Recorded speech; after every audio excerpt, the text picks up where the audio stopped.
The hardest thing in the world is to understand tax. आपको लगता होगा कि जब एल्बर्ट आइंस्टीन ऐसा लिख सकते हैं, जब उन्हें ही समझ नहीं आया टैक्स होता क्या है, तो हम हैं आम आदमी, हमें तो वैसे भी कुछ समझ नहीं आता।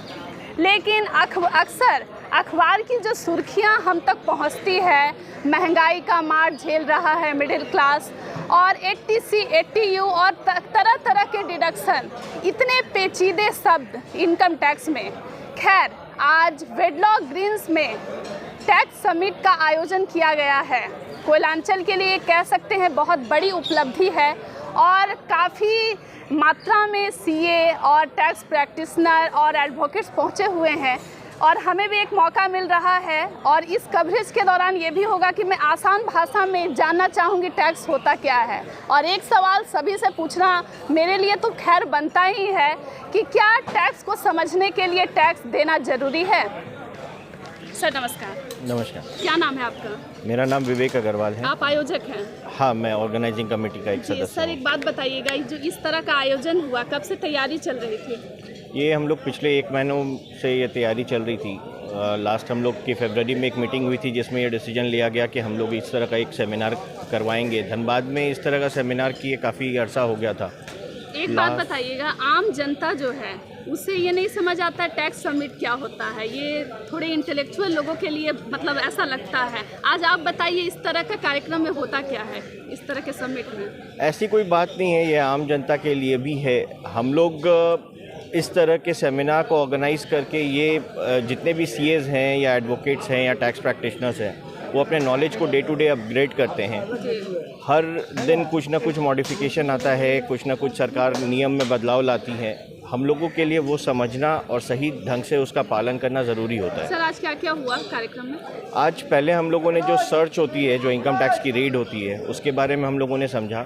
इनकम टैक्स रिटर्न्स को कैसे हम लोग बेटर कर सकते हैं, उसके बारे में हम लोगों ने समझा। अभी थर्ड टेक्निकल सेशन जो है वो अभी GST के बारे में है, जो अभी सबसे हॉट टॉपिक है, जो सबको नहीं समझ में आ रहा है। इसमें बहुत सारी त्रुटियां हैं, तो वो सब कैसे हम लोग आपस में डिस्कस करके गवर्नमेंट को बता सकते हैं और गवर्नमेंट को सुझाव देके उसको सही ढंग से करवाए, ये सब के ऊपर आप तो ऑर्गेनाइजिंग मेंबर्स में हैं, तो मैं एक चीज़ और जानना चाहूँगी, आप जब उम्र के किस स्टेज में होंगे जब समझ पाए पहली बार कि ये टैक्स होता क्या है, या कब सुने? मेरी फैमिली टैक्सेशन में लास्ट 70 सालों से है, तो मेरे लिए तो जिस दिन मैं पैदा हुआ उस दिन से ही टैक्स की गोद में हूँ। तो आपको क्या लगता है, मतलब ये तो एक है कि फैमिली से आप बेनिफिटेड हैं, ये अच्छी बात है, लेकिन ये खुद में आपको क्या पसंद आया जो फैमिली से चला आ रहा चीज़ है? मेरा इंटरेस्ट शुरू से रहा है, बचपन से ही मैंने इसी पे ही फोकस किया है। मैंने और कोई लाइन चूज़ ही नहीं किया था। अच्छा एक चीज़ और बताइएगा, जैसे ही हम कभी सुनते हैं कि कुछ CA चल रहा है तो हर इंसान में एक झिझक होती है, अच्छा वो कुछ हार्ड ना पूछ दे, उसे तो बहुत जानकारी होगी, तो इस भ्रम को कैसे दूर किया जा सकता है?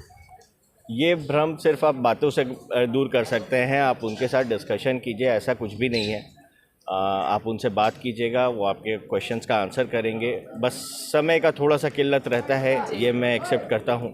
इस प्रोफेशन में टाइम की ही कीमत है, तो टाइम थोड़ा सा मैनेज करना मुश्किल ज़रूर होता है, बट ऐसा नहीं है। जो भी करदाता आते हैं हम लोगों के पास, अपनी प्रॉब्लम्स को लेके आते हैं, उसका सोल्यूशन ज़रूर कहीं ना कहीं हम लोग उन्हें देते हैं। तो मैं एक चीज़ और बताना चाहूँगी, जो बच्चे कॉमर्स बैकग्राउंड के हैं उन्हें तो BCom के दौरान पता चलता है SSC शब्द क्या होता है, असेसमेंट ईयर क्या होता है, प्रीवियस ईयर क्या होता है, कोई भी इनकम कितने हेड में टैक्सेबल होता है। कुछ और लोग हैं मेरे साथ, अब मुझे ही डर लग रहा है कि मैं इनसे क्या पूछूंगी। खैर चलिए सुनते हैं। सर क्या नाम है आपका? मेरा नाम अंकित खेतान है। धनबाद के हैं? जी नहीं, मैं कोडरमा चैप्टर से आया हूँ, और मैं धन्यवाद देता हूँ डिडबा का और ICAI का, जिन्होंने मिलकर ये संयुक्त सेमिनार का आयोजन किया है आज।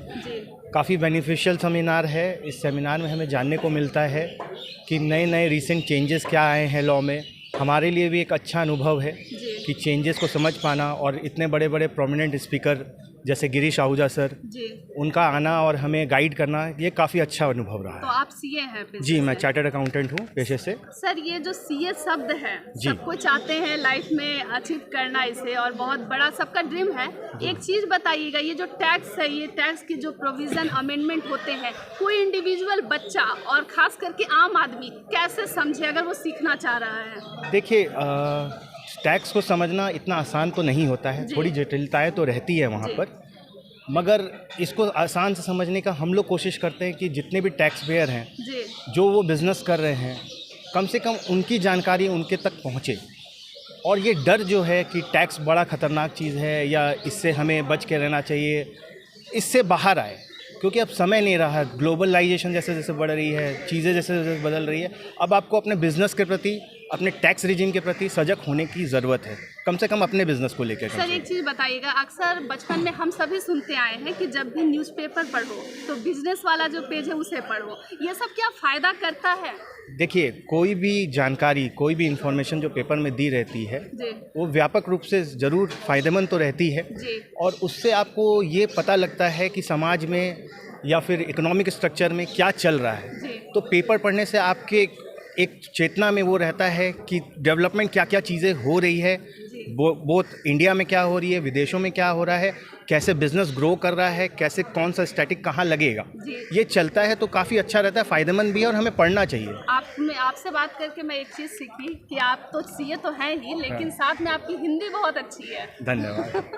सर, क्या नाम है आपका? मेरा नाम पीयूष जैन आप है। धनबाद से ही हैं? नहीं, मैं अभी झुमरी तिलिया कोडरमा से हूँ। जी। मैं टैक्स प्रैक्टिशनर हूँ। सर, एक चीज़ मैं जानना चाहूँगी, झुमरी तिलैया, आपसे पहला यही सवाल रहेगा, काफ़ी फेमस रहता है, क्या कारण है ये बताइए? झुमरी तिलिया बहुत चीज़ों के लिए फेमस है। जैसे पहले तो वहाँ पर आपका माइका का बिज़नेस बहुत अच्छा होता है। जी। दूसरा, वहाँ पर स्टोन माइनिंग्स है, जो बोल्डर, जो पत्थर निकलते हैं, उनका वहाँ पे माइंस है, बहुत अच्छे तादाद पर है वहाँ पर। तीसरा, वहाँ पे एकदम खूबसूरत अपना तिलैया डैम है, डीवीसी दामोदर वैली कॉरपोरेशन में आता है वो बहुत ही सुनहरा, बहुत ही आकर्षक है, देखने में भी अच्छा लगता है, घूमने में भी अच्छा तो लगता आप है। भी सीए? मैं सीए फाइनलिस्ट हूँ।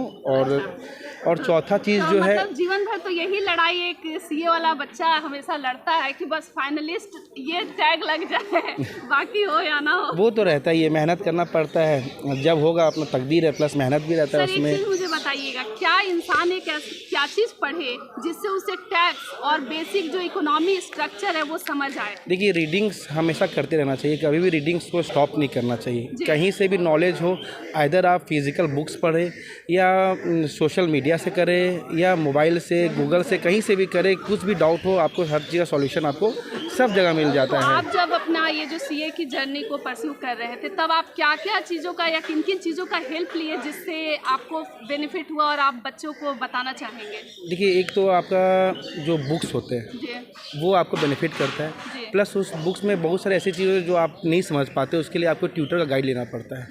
कोचिंग, ट्यूशन से सब रहते हैं, एक से अच्छे सर हैं, नॉलेजेबल सर है, उन लोग आप गाइडेंस लीजिए। प्लस आपको खुद का रीजनिंग भी होना चाहिए उसमें, आप उसको किसी भी लॉ को क्रैक करने के लिए आपको गाइडेंस मिलेगा, प्लस आपका भी इंटरेस्ट उसमें आना चाहिए। सर, ये जो टैक्स सबमिट हुआ है, नॉर्मल लोगों के लिए आप समझा दीजिए, इससे किसको किसको क्या फ़ायदा मिलता है और कैसे डिस्कशन होता है, कुछ अगर बताना चाहिए। टैक्स सबमिट हर इंडिविजुअल्स के लिए फ़ायदेमंद है। जी। अगर वो नहीं भी आ पाए तो इसका ऑनलाइन भी बहुत जगह वीडियोस चलते हैं, डाउट्स, क्वेरीज सब चीज़ रहते हैं, वहाँ से भी उन लोग सुन करके अपना क्वेरी को सॉल्व कर सकते हैं, प्रोवाइडेड उसमें उन लोग को इंटरेस्ट होना चाहिए कि नहीं, मुझे सुनना है या मुझे पढ़ना है। और टैक्स सबमिट, एक चीज़ मैं और कहता हूँ कि इसमें जितने भी जो टैक्स से रिलेटेड जो भी प्रॉब्लम्स होते हैं, रिसेंट जितने भी अमेंडमेंट्स आते हैं, हर दिन चेंज हो रहे हैं, कुछ ना कुछ चेंजेस आते हैं, तो उसका एक क्रक्स हम लोग को टैक्स सबमिट में मिलता है। धनबाद पहली बार आना हुआ या आते जाते? धनबाद तो आते जाते रहते हैं, लेकिन टैक्स सबमिट पहली बार अटेंड किया है। तो ओवरऑल अगर इंसान मतलब चाहे कि वो भारतीय अर्थव्यवस्था को समझे, तो आपने तो ये सब पिन पॉइंट बता दिया, लेकिन ये जो इंटरेस्ट होता है, क्योंकि अगर मान लीजिए आपको मजबूरी है कि आपको सिलेबस कंप्लीट करना है, तो ये इंटरेस्ट जगता कैसे है आपके फैमिली में? मतलब ये कैसे स्टार्ट हुआ, आप लोग इतने एकदम क्रिटिकल चीज़ों को कैसे समझने लगे? देखिए, इंटरेस्ट जगाना पड़ता है। ऑटोमेटिक जगता नहीं है कभी। आप किसी भी चीज़ को, अगर आपका एम है कि हमको सीए बनना है, तो आपको उस फील्ड में स्टार्टिंग से लेके एंड तक आपको मेहनत करना पड़ेगा। और जब आप मेहनत करते रहेंगे तो ऑटोमेटिक आपका इंटरेस्ट उसमें जगते रहेगा। प्लस आपको ग्रुप स्टडीज़ करना चाहिए, अच्छे से अच्छे ट्यूशन्स है, टीचर्स है, वो अटेंड करना चाहिए। प्लस न्यूज़ सुनना चाहिए, इकोनॉमिक्स टाइम्स हो गया, बिजनेस स्टैंडर्ड्स हो गया, ये सब। प्लस आपका जो फरवरी मंथ में बजट आता है उसको तो हमेशा सुनना चाहिए एकदम से। इस बार का जो बजट आया उसमें क्या चीज़ आपको सबसे बेस्ट लगा? देखिए, बजट में बेस्ट तो क्या, बस अगर एक नटशेल में कहे तो घुमा फिरा के एक वही चीज़ है। वही चीज़ है। हाँ, बस एक आपका लिमिट को बढ़ा दिया है। अमृतकाल बजट ऐसा कुछ कहा गया था, आप उस बात से सहमत? सबका अपना अपना हाँ सोच है उसमें। हमारे नज़रिए से कुछ बस आपका कुछ बेनिफिट जो स्मॉल टैक्स पेयर को हुआ है, वो टैक्स लिमिट को जो बढ़ा दिया है, मतलब टैक्स लिमिट को नहीं बढ़ा करके मतलब जितना उसमें जो टैक्स लगते हैं उसको रिबेट दे दिया गया है। तो एक कन्फ्यूज़न हमेशा रहता है टैक्स पेयर में कि हमारा एग्जेम्पशन लिमिट को बढ़ा दिया है। तो उस केस में मैं ये बोलना चाहूँगा कि एग्जेम्पशन लिमिट कभी नहीं बढ़ता है।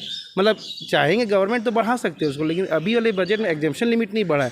जो टैक्स जितना लगता है up to 7 lakh about 25 tax लग रहा है, तो उसका रिबेट मिल रहा है। तो ये रिबेट ऐसा नहीं है कि लॉन्ग टर्म के लिए रिबेट होगा, गवर्नमेंट चाहेगी तो उस रिबेट को बाद में कम भी कर सकती है। तो ये भ्रम में भी ना रहना चाहिए कि हमको रिबेट आगे मिलते जाएगा। धन्यवाद। तो आप सुन रहे हैं आज धनबाद वेडलॉक ग्रीन्स में पूरे देश दुनिया के, मैं कह सकती हूँ, आसपास आप झुमरी तिलैया को भी सुन रहे हैं और दो लोग वहीं से मिल गए और कठिन चीज़ों को मैं एक चीज़ मैं और बोलना चाहूँगा, मैं एक लाइन और बोलना कि झुमरी तिलैया में वो 3 चीज़ तो फेमस है ही, चौथा चीज़ झुमरी तिलैया केसरिया कलाकंद जो बहुत ही फेमस है। और इंडिया क्या, बाहर फॉरेन में भी ये कलाकंद आपका जाता है, लोगों का डिमांड बहुत ही अच्छा है वहाँ पर। सर एक बात को लेकर मुझे थोड़ी खुशी हुई कि सीए लोग भी हंसते हैं। हंसना तो laughing is good for health. आप बन चुके हैं इसलिए? नहीं, मैं अभी बना नहीं हूँ, मैं परसुइंग हूँ, सीए फाइनलिस्ट हूँ। उम्मीद है आपके ज्ञान को देखकर लग रहा है, और हमारी तरफ से भी ब्लेसिंग से अच्छा कीजिए आप। खैर, लाइव इंडियन गार्ड लगातार कोशिश कर रहा है, जो कि सबसे कॉम्प्लेक्स स्ट्रक्चर है जिसे हम कहते हैं टैक्स। तो ये टैक्स क्या है उसे हम भी समझ रहे हैं और थोड़ा बहुत तो मजाक हम भी कर सकते हैं, क्योंकि गंभीर पेशा है ये। खैर, बने रहे लाइव इंडियन गार्ड के साथ।